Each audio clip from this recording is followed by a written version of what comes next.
भाग्य पहले से ही तय किया जाता है? दोस्तों, वीडियो शुरू करने से पहले मैं आपको बता दूं कि इसे देखने से ज्यादा सुनने में समझ आएगा, तो वीडियो को अंत तक जरूर सुने और कमेंट में हर हर महादेव जरूर लिखें। चलिए कथा में आगे बढ़ते हैं।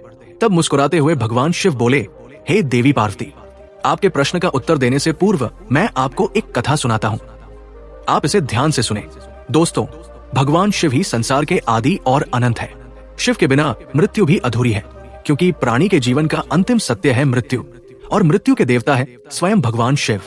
दोस्तों, आप सभी से हमारा विनम्र निवेदन है कि आप इस कथा को ध्यानपूर्वक सुने, ताकि आपको जीवन के कुछ महत्वपूर्ण पहलू समझ में आ सके। भगवान शिव कहते हैं, हे देवी पार्वती, काल से कोई भी नहीं जीत पाया है। हर प्राणी को काल मेरी ही आज्ञा से ग्रस लेता है। मनुष्य के जीवन में समय, परिस्थिति और स्थान, इन तीनों की बड़ी भूमिका होती है। कई बार जो कुछ भी घटित होना होता है उसी अनुरूप परिस्थितियां बनती जाती है, और जो होना होता है वो बस हो ही जाता है। हे देवी, एक समय की बात है, पृथ्वीलोक पर भागीरथ नाम के एक विख्यात राजा राज्य करते थे। वे बड़े ही धर्मात्मा, न्यायप्रिय, पराक्रमी, विद्वान, कुशल और प्रजा का पालन करने में दक्ष थे। राजा भागीरथ अपनी प्रजा को अपने पुत्रों की भांति प्रेम करते थे। प्रत्येक रात्रि वे वेश बदलकर नगर में भ्रमण करते थे, ताकि वे अपनी प्रजा की कुशलता और उनके दुखों को जान सके। एक दिन की बात है, राजा अपनी उसी रात्रिकालीन दिनचर्या के अनुसार वेश बदलकर नगर भ्रमण के लिए निकले। भ्रमण करते करते अमृत बेला का समय हो गया था। अब हल्का हल्का सवेरा होने लगा था। रात भर भ्रमण करने के कारण वे अब नगर की परिक्रमा वाले मार्ग से होकर निकल रहे थे। उसी मार्ग के दूसरी ओर एक घना जंगल आरंभ होता था।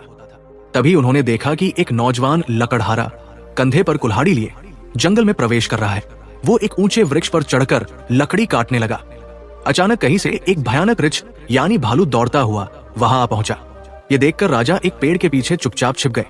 लेकिन राजा ने देखा कि वो रीछ भी उसी वृक्ष पर चढ़ने लगा जिस पर वो नौजवान लकड़हारा लकड़ी काटने के लिए चढ़ा था। उस रीछ को पेड़ पर इतनी तेजी से चढ़ते हुए देखकर राजा आश्चर्यचकित रह गए। उन्होंने सोचा, ये कैसे संभव है? इतना भारी भरकम प्राणी वृक्ष पर कैसे चढ़ सकता है? क्योंकि सामान्य रीछ कभी वृक्ष पर नहीं चढ़ता, लेकिन ये तो किसी अद्भुत शक्ति से चढ़ रहा था। उधर जब उस नौजवान लकड़हारे ने रीछ को अपनी ओर तेजी से आता देखा तो डर के मारे उसके हाथ पांव फूल गए। भय से कांपते हुए उसके हाथ से वृक्ष की टहनी छूट गई और वो धड़ाम से जमीन पर गिर पड़ा। जैसे ही वो गिरा, उसी क्षण उसके प्राण पखेरु उड़ गए। अब जब वो भयानक रीछ पेड़ से नीचे उतरा तो अचानक वो देखते ही देखते एक सुंदर स्त्री का रूप धारण कर गया और पास ही स्थित एक कुएं के पास जाकर बैठ गया, मानो वो किसी का इंतजार कर रही हो। दोस्तों, राजा भागीरथ ये सब देखकर भीतर तक हिल गए थे। उन्हें अपनी आंखों पर विश्वास नहीं हो रहा था। उनकी सारी थकान, सारा आलस्य और नींद एक क्षण में उड़ गई, क्योंकि उन्होंने अपनी आंखों से देखा था कि कैसे वो भयानक प्राणी एक स्त्री में बदल गया। अब उनका मस्तिष्क अनेक प्रश्नों से घिर चुका था। राजा ने ठान लिया कि मैं इसका पीछा करूंगा और जानूंगा कि ये रहस्य क्या है। वे दूर खड़े होकर उस स्त्री पर दृष्टि टिकाए देख रहे थे कि अब वो क्या करती है। थोड़ी ही देर बाद राजा के 2 सिपाही जो रात्रि गश्त पर थे वहां से गुजर रहे थे। संजोग की बात ये थी कि वे दोनों सगे भाई थे। जब छोटे भाई की दृष्टि उस कुएं के पास बैठी स्त्री पर पड़ी तो उसे देखते ही वो उसके रूप पर मोहित हो गया और वो बोला, भैया, वो जो सुंदर कन्या वहां बैठी है ना, उसे देखते ही मेरे हृदय में प्रेम जाग उठा है। मेरा मन कहता है कि वही मेरी योग्य वधू है। मैं उसी से विवाह करना चाहता हूँ। बड़े भाई ने जब उसकी बात सुनी तो उसने भी कन्या की ओर देखा और वो भी उसी क्षण उसके सौंदर्य पर मोहित हो गया। और बड़ा भाई भी बोला, अरे छोटे, बड़े भाई के होते हुए तू कैसे विवाह कर सकता है? मैं तुझसे बड़ा हूँ और मुझे भी उससे प्रेम हो गया है, इसलिए विवाह तो मैं ही करूंगा। तब छोटा भाई बोला, भैया, लेकिन पहले मैंने उसे देखा है, इसलिए विवाह का अधिकार मेरा है। अब दोनों भाई आपस में विवाद करने लगे।